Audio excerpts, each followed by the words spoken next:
सच्चिदानंदरूपाय विश्वोत्पत्त्यादिहेतवे तापत्रय विनाशाय श्रीकृष्णाय वयं नुमः।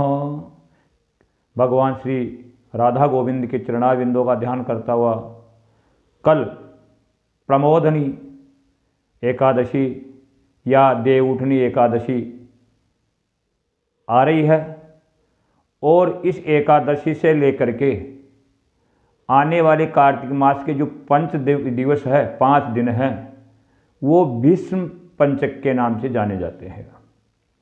भीष्म पंचक इनको क्यों कहा गया है, इसको करने से क्या फल मिलता है और किन लोगों को इनको करना चाहिए, किन को नहीं करना चाहिए, तो नहीं करने वाली बात तो यह बिल्कुल नगण्य है।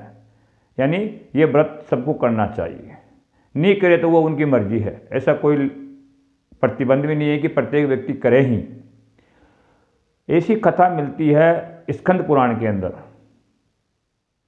कि जब महाभारत का युद्ध चल रहा था तो चलते समय महाभारत के युद्ध में ही वाण शैया पर लेटे हुए भीष्म पितामह को प्यास लगती है और अपनी प्यास की सांत्वना शांत करने के लिए वो अर्जुन से आग्रह करते हैं पानी के लिए।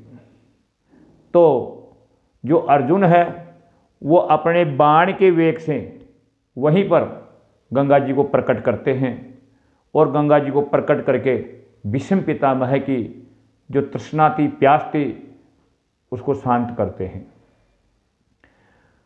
जब ये प्रक्रिया हो रही थी उस समय 5 पांडव एवं भगवान श्री कृष्ण भीष्म पितामह के सम्मुख उपस्थित थे और जब भगवान श्री कृष्ण ये लीला देख रहे थे और भीष्म पितामह ने अपनी तृष्णा शांत हो जाने के कारण संतुष्ट होकर के 5 पांडवों को यहाँ पर राजधर्म, मोक्ष धर्म और उत्तम धर्म क्या है, मनुष्य को क्या करना चाहिए और क्या नहीं करना चाहिए, इस उत्तम धर्म का वर्णन किया। यहाँ पे श्रवण कराया इनको 5 पांडवों को। जब 5 पांडवों के साथ साथ भगवान श्री कृष्ण भी भीष्म पितामह के द्वारा दिया जा रहा उपदेश सुन रहे थे और सुन करके भगवान श्री कृष्ण कहते हैं कि हे भीष्म पितामह, आप धन्य हो, आप धन्य हो। आपके जैसा धर्म को जानने वाला एवं राजधर्म और मोक्ष धर्म का वर्णन करने वाला और कोई नहीं हो सकता। आपने बड़े ही सरल तरीके से इनका इतना अच्छा वर्णन किया है जो हर कोई व्यक्ति के लिए अवर्णनीय है।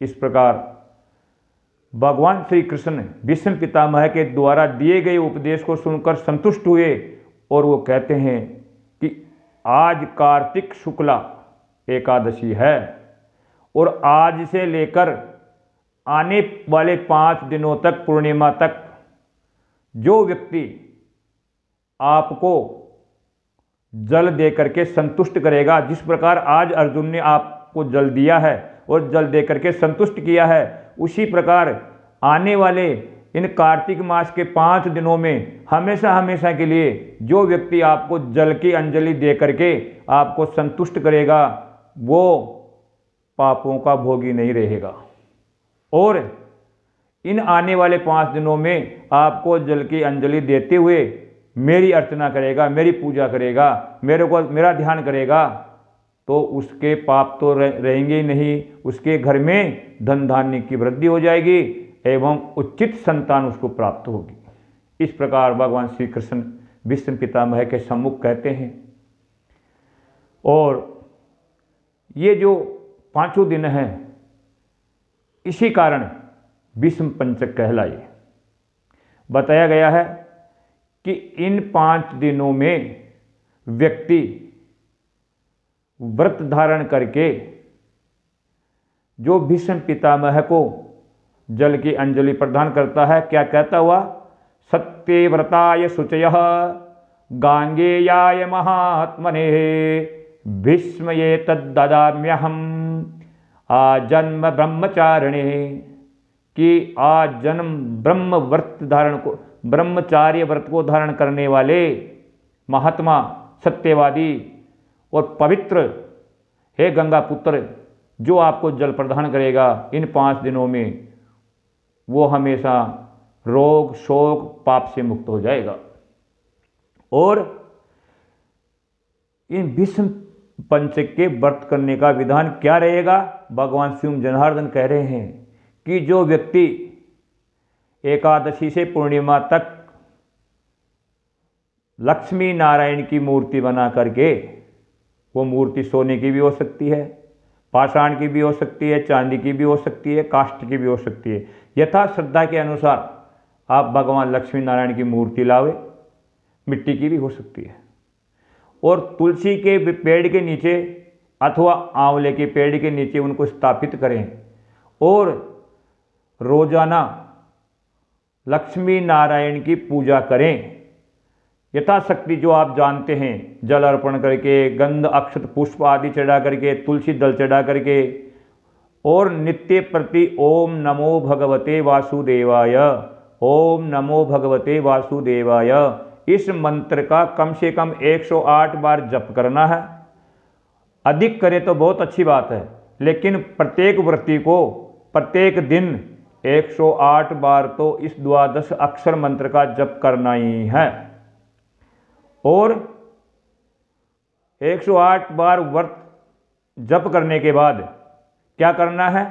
पहले दिन भगवान श्री लक्ष्मी नारायण की जो पूजा करनी है वो किस प्रकार करनी है? भगवान श्री लक्ष्मी नारायण के हृदय की पूजा होती है पहले दिन। किससे? कमल के पुष्पों से। यानी कमल के पुष्प ला करके पहले दिन भगवान श्री नारायण के हृदय की पूजा करें और कमल पुष्प अर्पण करें।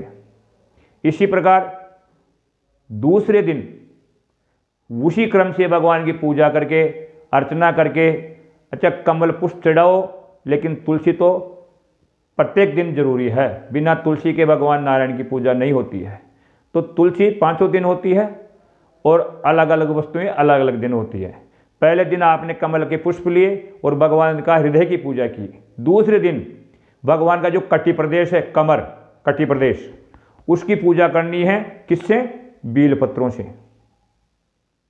और तीसरे दिन घुटनों की, भगवान के जो घुटने हैं उनकी पूजा करनी है। किससे? केतकी के पुष्पों से। अब केतकी का पुष्प किसे कहते हैं? शास्त्रों में केतकी केवड़े को बताया गया है। कई लोग एक पौधा होता है केली करके, उसके पुष्प को केतकी का पुष्प मान लेते हैं, ऐसा नहीं है। केतकी मानी केवड़ा, केवड़े के पुष्प से भगवान की तीसरे रोज घुटनों की पूजा करनी है और चौथे रोज भगवान के चरणों की चमेली के पुष्पों से पूजा करनी है और 5वें रोज भगवान के सभी अंगों की तुलसी की मंजरी से, तुलसी के पुष्प बताए यहाँ पे, तुलसी की जो मंजरी होती है ना, उनसे पूजा करनी है।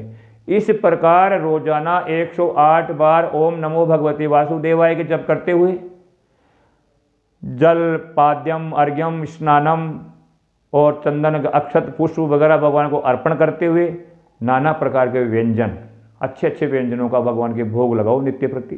तुलसी दल अवश्य छोड़ो और हरि नाम संकीर्तन करते हुए इन व्रतों को करना है।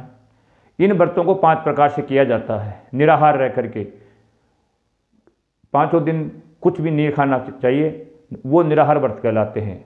और कोई व्यक्ति अगर निराहार नहीं रह पाता है तो उसके लिए बताया गया है फलाहार, फल लेकर के अल्प मात्रा में। फल का मतलब, फलाहार का मतलब केवल फल ही होते हैं। अन्य प्रकार की जो आप व्यंजन बनाते हो ना फलाहार के नाम से, वो फलाहार नहीं होता है। केवल फल ही लेकर के आप इन व्रतों को किया कर सकते हो। तीसरा प्रकार क्या है? एक भुक्त। एक भुक्त का मतलब होता है 2 दिन निराहार रहो, तीसरे दिन भोजन लेकर के संध्या के समय फिर अगले 2 दिन आप भूखे रहो। इस तरीके से भी इसको किया जाता है। मित आहार, अगर किसी से नहीं रहा जा रहा है तो थोड़ा थोड़ा भोजन लेकर के 5 दिन आप इनको इस व्रत को कर सकते हो। और अगर ऐसा भी नहीं कर पा रहे हो और आप समर्थ हो करने से, तो ऐसा बताया गया है 5 दिन तुलसी का पत्ता ग्रहण करके आप इन व्रतों को कर सकते हो। जो व्यक्ति नियम के साथ, श्रद्धा के साथ इन व्रतों को करता है, और जो जोड़ा जिसके यहाँ संतान नहीं है और जिसके यहाँ पुत्रियाँ है, पुत्र नहीं है और पुत्र की कामना रखते हैं, ऐसे व्यक्ति को, ऐसे जोड़ों को ये भीष्म जो 5 दिन के व्रत हैं इनको अवश्य करना चाहिए।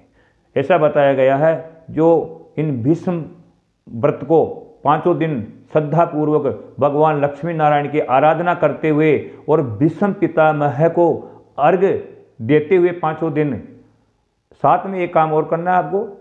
करना क्या है कि 5 दिन कुछ लो या मत लो, लेकिन पंचगव्य का बहुत बड़ा विधान बताया गया है इन व्रतों में। पंचगव्य का मतलब गाय का मूत्र, गाय का गोबर, गाय का दूध, गाय का दही और गाय का घी, इन 5 चीज़ों का मिश्रण करके, चलनी में से छान करके, कपड़े में से छान करके आप 3 आचमन नित्य करें। क्योंकि जो पंचगव्य है ना, वो ही पापों का शमन करने वाला सबसे बड़ी वस्तु बताई गई है, सबसे बड़ी वस्तु है और भगवान के परम पद की ओर वो धकेलती है। तो इन 5 दिनों में पंचगव्य का विधान बताया गया है लेने का। इस प्रकार जो श्रद्धा पूर्वक, सबसे जरूरी है श्रद्धा। ये नहीं कि 5 दिन भूखा रह लिए चलो व्रत हो गया, ऐसा नहीं होता है। व्रत करने वाले की श्रद्धा भगवान में अटूट होनी चाहिए और श्रद्धा के द्वारा घंटा नाद करके भगवान की पूजा करनी चाहिए, शंख के द्वारा उनका अभिषेक करना चाहिए और तुलसी दल नित्य प्रति उनको समर्पण करना चाहिए।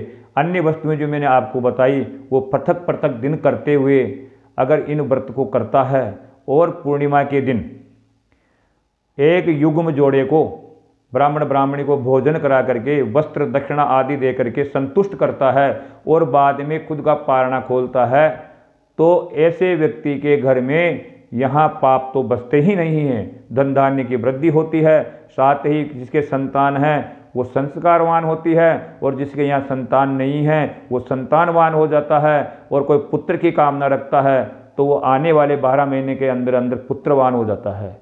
अतः भगवान में आस्था रखते हुए इस 5 दिन वाले जो भीष्म पंचक व्रत है इनका आप पालन करें और अपना कल्याण करें। जय राधे गोविंद, जय भगवान बद्री विशाल।